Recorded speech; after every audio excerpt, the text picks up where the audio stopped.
is show you how to hard reset on Prestigio MultiPhone. Turn off the phone.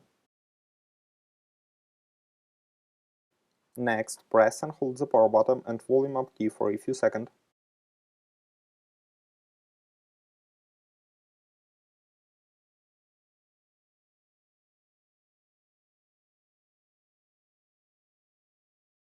Now use volume key to select factory reset.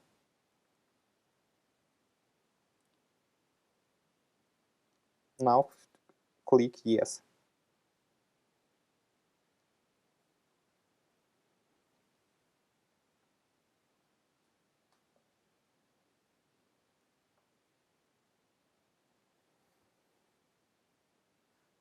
Finally choose Reboot System now. Your device will now restart. Successfully, the hard reset is completed now. Subscribe to our YouTube channel and rate the video.